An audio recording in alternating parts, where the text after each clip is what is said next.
So put your little hand in mine. There ain't no hill or mountain we can't climb. Babe, do do do do. I've got you, babe, do do do do. I've got you, babe, do do do do. Okay, campers, rise and shine. Don't forget your booties because it's cold out there today. It's cold out there every day. What is this, Miami Beach? Not hardly. And you can expect hazardous travel conditions later today. What with that blizzard thing? That blizzard thing.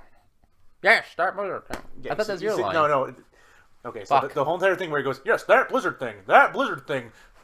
Oh, I do the whole thing? I have the report right here. The National Weather Service calls for a big blizzard thing because you're making fun of the other guy, and that's when I go, yes, they are, and you know, what is it? Yes, they are, because I was explaining the joke to you. Yeah. I forgot what the line was. Yes, they are, and you know the question on everyone's lips, is that it? Is it lips or is it? Yeah, it's chapped lips. Okay, and you know what makes today especially exciting? Especially cold. Yes, cold is the question on everybody's lips. They're chapped lips. Yes, they're chapped lips. Will Phil come out and see his shadow? Punxsutawney Phil. That's right, Woodchuck Chuckers. It's Groundhog Day. I did that as a Muppet because I can't stand it anymore. We're not a video podcast yet. I had considered getting those mics, and then we're gonna find us a spot. And I was feeling as though our viewer could hear that through my voice that I was doing it as a Muppet, though. No, you do that same thing every week, but you don't do the hand signs as you're doing it. So with that, everybody, I'm Randy. Hi. And he's Bobby. Hi. And this is another exciting edition of Groundcast Day. Episode 19. Yes, episode 19. This was 2019. Holy crap. 2019. Oh, yeah, okay. Saturday, April 13th? April 13th. Yep, Saturday the 13th. Saturday the 13th. That very Trump lucky is day. still in office. Yeah, he's still in office, yep. Unless something changed in the last 24 hours. No, I just checked a little while ago. And now real talk and it's here, nice, Bobby. And it's nice out today. It's a warm day. Oh, yes, it's beautiful out here It's today. about 11 windy. Celsius. Is it? I've had my windows open all day. 13 Celsius, something like that. I've had my windows 13 open all day. Celsius. I don't know what that is in Fahrenheit for you. If you're American, our one viewer. Yes. So, real talk here. This is is it our first week or second time we've done this? Second time we've done this where we both watched it apart from each other. Yes. So, real talk. Did you watch the movie? Yeah. I watched the movie last night. I can tell you the circumstances under which I watched the movie. Yeah, tell the circumstances, and then I'll tell you my circumstances. So, last night, I got home from my job, and I had to drive somebody, who I won't name, to the mall, and then I had to wait for this person to shop for a while. We'll call them John David. Okay. Yes. I had to drive a person to the mall, wait for them to shop for a while, and then come home. For legal purposes, I'll say at that point I began drinking heavily, and I was about 4 shots in when I decided to pop on Groundhog Day onto a computer that was not my own, because my computer, in fact, does not have a DVD drive. So then I sat there and watched Groundhog Day on this computer. Well, I believe I was drinking my second or third double. And, yeah, that's it. I remember some of it. I went to bed at some point. I don't know when. I don't think this is going to work, because what happened with me is I did my usual Saturday chores, and then I had to go run errands like you did last night with someone who would not be named. And then I came home like, crap, I have only... Bobby said he's going to be here around 3, a little after 3. Okay, I only have 2 hours to watch this movie. And then I started watching it. And then I fell asleep for about 20 minutes in the middle of it. Sounds about right. It's very sleep-inducing. And I got woken up by the serial killer sting at the... when she goes, "You love me?" And then I watched some more, and then I fell asleep again, and then the movie was over. And I'm like, "Ah, shit. I'm going to have to watch this again after Bobby leaves, just because I didn't watch the movie in its entirety because I fell asleep. Twice. I fell asleep twice during Groundhog Day. And it's only an hour 40 movie. An hour and 40 minutes movie. I fell asleep twice. Yeah, that's not good. I'll tell you. I tell you the exact way I woke up again on the second time. The final day. It's like basically just I woke up on that final day and that's it. Well, since both of us have very unclear memories of this But movie. I was taking notes until the point I fell asleep. Did it influence your dreams at all? No, I literally was like, "Oh, I'm watching this movie. What the hell?" Do you think that the movie is all a dream? No. No, you don't want the Jacob's Ladder ending. No, everybody wants the Jacob's Ladder ending. That's everything. But this is some things I had noticed before I stopped writing the days they occurred on. So I did something that we never do. We're always watching Andy McDowell's face. We watch Chris Edgerly's face, but we don't watch Chris Elliott face. Is it Elliott? It's not Farley. No, I said Edgerly, not Farley. Elliott. Yeah, but we never watch Bill Murray's face. I'm sorry. I can't look at it. Because as you put it, describe him once again to the thing. He looks like... a hideous Muppet. He looks like Darth Plagueis the Wise, would you say? Well, we don't know what he looks like. He looks like Emperor Palpatine. He looks how the name sounds. No. He looks like the guy from Star Wars who was in Return of the Jedi, who goes boop in the final battle against the second Death Star. Yeah, and you need to talk louder. Oh yeah, he goes. He looks like a short little dude. He's got like half his face melting. He looks like that, or he looks like his acting. What was the other Muppet he looked like? I don't know. Anyway, it's enough for that. But I was watching his acting, and from the Labyrinth. Oh yes, his name is escaping me. But the Goblin from Labyrinth. He's a little dwarf. Yeah. Mm-hmm. Yeah, you watch his facial acting. He does some interesting things. Mm-hmm. So let me just notice something that popped out to me that I actually rewound. Please. Just because I'm like, wait, did I see that? Please. So the first day, the first day that's not the repetition, just the first day of him going through it. Yep. He walks down the stairs. He meets the ghost on the stairwell. Yep. Walks down, and then you know that remember, listeners, those weeks back in the beginning where we were trying to figure out if that woman was a server or not, walking back and forth. Mm-hmm. Is she a ghost too? No. When he sees her, for some inexplicable, no, not inexplicable reason, I guess she is attractive. He gives her the raised eyebrows and the wide eyes. Ooh. And he does something different every time he sees her from then forward. Which is only about 2 or 3 other scenes. God, now I'll have to watch for that. Yeah, he actually does something different every time. Well, we know he makes out with the old lady. He just plants a kiss on her. Which must have been an uncomfortable scene to film. Then the next thing I noticed at big time is, let's forward a little bit in that day to him meeting Ned. When Ned goes, "Ned Ryerson," and takes off his hat. Mm-hmm. Bill Murray looks at his head, his eyes get wide, and he cringes at the sight of Ned's bald head before just going back to being stone-faced. Mm-hmm. And looking like, what the hell's going on? Tell me when you get to the point you fell asleep and I'll fill in the gaps for you. I think it was roughly 10 minutes, let's work backwards. What's roughly 10 minutes from, I think I missed the whole entire Rita date, I think is what happened. Okay. I think I fell asleep around the beginning of the Rita date, a little bit before that, because I think it was about 10 minutes, and then I lost the last 20 until the last 15 minutes of the movie. Let's talk about... And then there's a question I have. Sorry. I'm still going through these. These are quick ones, so I didn't write a lot.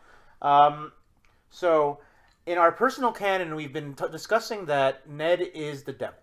Well, that's not what we made up. That was what was already on the internet. Well, that's what's on the internet, but this is our personal canon that we're working with in the movie. We threw it into our canon, so why not? So I've been trying to look for tells or look for things and trying to really, tease out what these things stand for. Mm-hmm. And interestingly, I don't know what this means, so I'm asking you this question here. What is the meaning of his tie? What is the significance of the color of Ned's tie? What color is it? I forgot. It is as blue as your shirt you're wearing right now. Well, blue is usually associated with either the sky or with water or ice. Yes. And as we know in Dante's Inferno, Satan is buried up to his waist. As we know in Dante's Inferno, Satan is buried up to his waist in ice. Only I can do the voice. Satan is buried up to his waist in ice. That's the only ice motif I can think of. So then, what is the significance of the color blue in the entire movie? Because everybody's well, we know Rita's an ice angel. Bill Murray wears a lot of the times he'll wear a blue shirt. He actually changes his shirt. I've discovered that he actually changes the color of his shirt. He's not always wearing that white shirt. He wears a different shirt some days on I just thought of Rita's theme song. Ice angel, do let it be true. I don't know. That's probably a butchering of an old song from the 50s, but Yeah, it and popped okay, into so my then mind. just some other little quick things I'm going to point out But here. she's an ice angel, quickly. and is Ned also got the... Maybe Rita is what's keeping Ned contained, because Are you saying that's his collar? That's why he can... she's the ice angel, and Satan is encased in ice. She keeps him contained. And when he tries to join him, she tells him, let's not ruin it. She's the only one who can bane Ned away.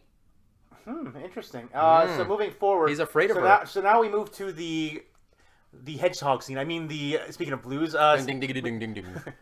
We moved to the Groundhog Day festival.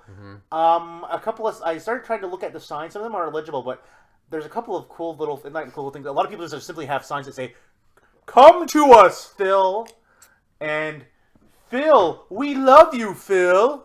So, Keeping in mind that Phil Connors mantles Phil the Groundhog at a certain point in the movie, possibly when no, they burn. he doesn't mantle Phil the Groundhog. He takes upon himself the mantle of Phil the Groundhog. That's what I mean. He incorporates the soul into himself when they burn together. That's why I wanted to see what your reaction Like a to that. phoenix. But also, could that be part of the curse as to why he's being drawn into the town? Because He was drawn into the town by the fucking groundhog to get himself out. Because it's "Come to us, Phil." Because the crowd, it being the extension within the human universal unconsciousness, Randy. is writing out what the groundhog wants. Randy, do you remember when we watched the movie Troll 2? No. What did they do? They beckon that family Don't slap. Don't clap. into Nilbog, and to trap them in there for their own nefarious purposes, which was apparently to eat them. In this movie, the groundhog, who has mind controlled the entire town, has drawn Phil into that town so that his soul can jump from the groundhog into a human body. So, funny thing about that, Which means Phil now controls the whole town. you're saying that they were dragging them all in there so they could eat, they could eat them, right? In Nilbog, Yeah. Scooter the Hedgehog did take a humongous bite out of Bill Murray during the filming. Yes, he did. He didn't bite Bill Murray's finger off, but he did bite it pretty hard. No, actually, that's one thing I will add, though, as punishment after I finish. It's weird that I'm calling this punishment, because it's new content that I was trying to save for us to watch together. But I watched one of the 10-minute Harold Ramis interview after I watched it. It's like, make it up time. I'm like, I'll watch something else so they can bring me other stuff. And he starts discussing that scene, and he goes, I used every second of the footage I could use up until the point when the groundhog bites him, and there's blood everywhere because he took a huge chunk out of his hand.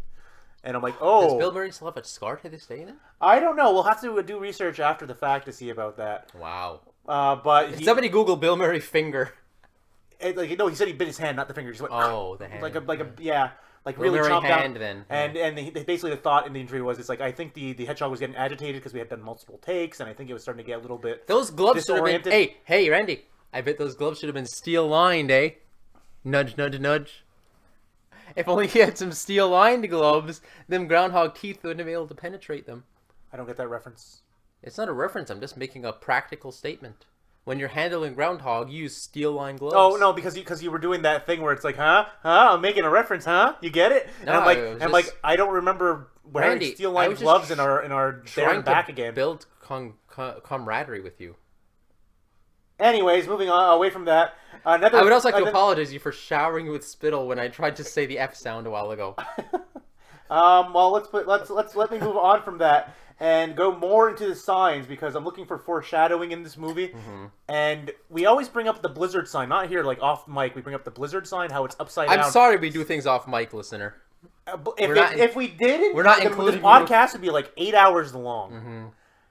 And it would be mostly about our personal lives and about bitching about the world. Yeah. But the blizzard sign foreshadows... That's our other podcast. The one that nobody listens to. Yeah, we don't even post it online. But the blizzard sign's upside It's just down. on files on my computer. As if to foreshadow that Phil's world is about to be turned upside down as he gets trapped in the loop. Oh, the one that says blizzard upside down. Yeah. And so you're saying that wasn't just a mistake by the extra who was holding that sign? I'm thinking it might have been intentional. That was a deliberate choice by Harold Ramis to tell that extra. Because they keep it there long enough for us to see, whoops, it's a funny joke right now. And they don't retake that scene either. He doesn't tell, like, extra, you got that sign upside down, we got to reshoot that 5 seconds of footage. No, he keeps that in on purpose. Yep. Couple other things here that I'll ignore because it's like I haven't fleshed them out yet, so I don't have anything yet. So now I have random notes here where it's just simply I was keeping track of like minor things for the layout of the town before I fell asleep. So you have in the center of the town. Were you watching it in here? In here. So you fell asleep in that chair. I had a blanket on. I had all the windows on with the nice breeze. It's like I was just relaxing, and I'm like, okay, and I just fell asleep. All right. But this is what I've gotten so far. So we have our town center where the events take place. Yep. I just realized this is the Randy cast today because it's like I had notes. And the restaurant is like so we have, north of it, I think. So yeah, so we have that. Then you have the restaurant, and then on the side street, like so the restaurant faces the thing. So if you go that street away from the town center, on the left you have the where the movie homeless theater man stands. You have the movie theater. But that's where the homeless man stands on the left of the No. He said on the right because I'm saying looking at the screen here from when we see the shot from when you're walking out of the other side of the restaurant. No, yeah, it's like if you're walking out of the town square, heading towards the restaurant, the street right next to the it, T-junction, the T-junction, heading that way. The movie theater's there, and then down the street this way to the right from here, that's where the homeless man is. So it's homeless man, restaurant, movie theater. Which means that I forgot to write down the name of the street. His hotel is around the corner from that, and around the corner from the diner and up the street. Yeah. Because it's within walking distance. But it doesn't look keeping in mind that he can't be too far away because he wakes up at 6, gets dressed, dressed.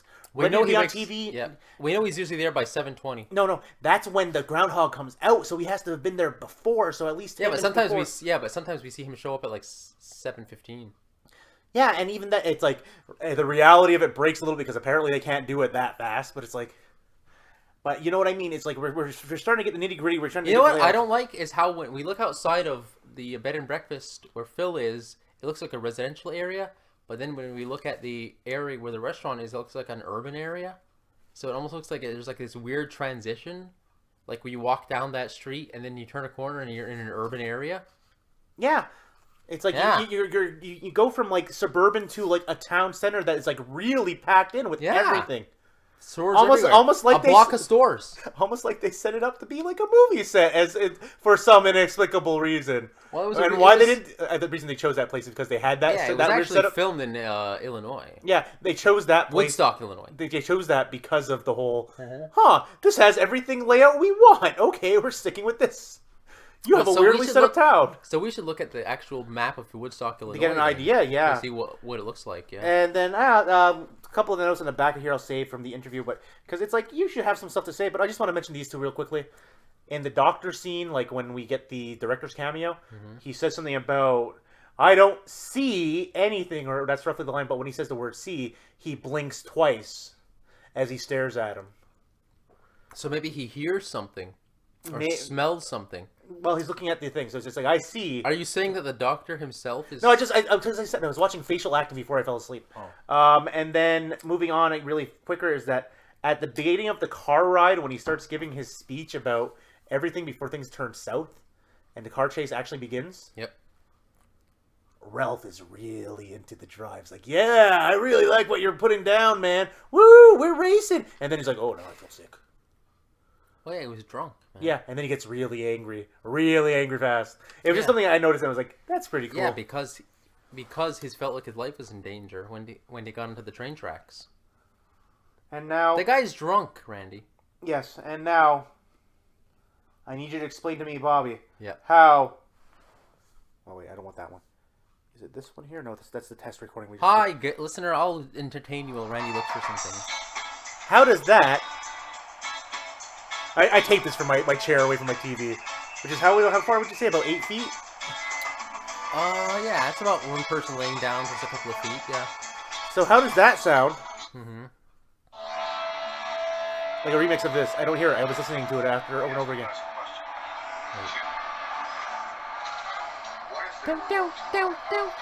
It's just similar. Randy has no ability to hear music. Hi. Listen. 1, 2, 3, 4, 5. 1, 2, 3, 4, 5. 1, 2, 3, 4, 5. 1, 2, 3. 1, 2. 1, 2, 3. 1, 2, 3, 4, Nope. 5. Listen. 1, 2, 3, 4, 5. 1, 2, 3, 4, 5. 1, 2, 3. It's not a It's remix. the same song. No, it's the similar stylings of song. They're not the same song. It's not a remix of this song. They're both going for a jazzy, rocky type of thing. It's just it's the same thing. Why the third car chase doesn't have that? It's not the same, Bobby. It's not the same song. It's never been the same. I can't believe you can't hear that. I was in musical theater. I had to be trained to rhythm and music and all that. It's like it's not the same song. Okay. I bet if you played it on a piano, you'd see it. Nope, it's not the You'd same hear it, song. I mean. Okay. It's not the same song. It's not a remix. Okay. Well. And maybe it's just because you're biased because you have it burned into your head because of the time I left you alone with the DVD menu on for like 10 minutes. Well, you cooked or something, yeah. Yeah, well, I was prepping something, but yeah. Well. Is there anything you want to add to the movie? Because now that I had my rant for the last 20 minutes. Yeah. So, I wanted to fill in the parts where you fell asleep. Rita's date. So this will just be a long episode. Oh, so this is the bar? Oh, what time is it now? 20 minutes. I can go real quick. So you fell asleep around the bar time? I was still awake around the bar, but I think by the third repetition of the bar, I had fallen asleep. What do you think the bartender is attempting to learn or do during that date, knowing that he is a looper? I think he's trying to help Bill Murray guide him to it. To escaping? No, just to sleep with Rita. Oh, him not being aware. It's like he has to keep himself occupied somehow, right? No, I thought he knew that Bill Murray was a looper. No, I think he knows he's a looper, but Yeah, because he sees what Bill Murray's doing the entire time. Yeah, because he looks at him, he's like, oh, he's doing this again. Okay, it's like, so what do I do? I'll help him this time. yeah, because he's like, oh, because he sees him doing it every time too, and he's like, he's at it again. He fucked up last time. Because as we kind of so he's just a bro. You think he's just a bro? I think in that he's just being a bro. What the hell is that? Okay, with that, we're ending Okay. the podcast. I think there's a smoke alarm going off, so I would love to say more, but I think we're out of time. Oh, wait, I know what that is. Never mind. It's fine. We're safe. No. Pressure cooker. Yeah. Okay, so with that, we're done for the day. Bye. We'll come back. Bye. I'm Bobby. He's Randy. Yeah. And this was Groundcast.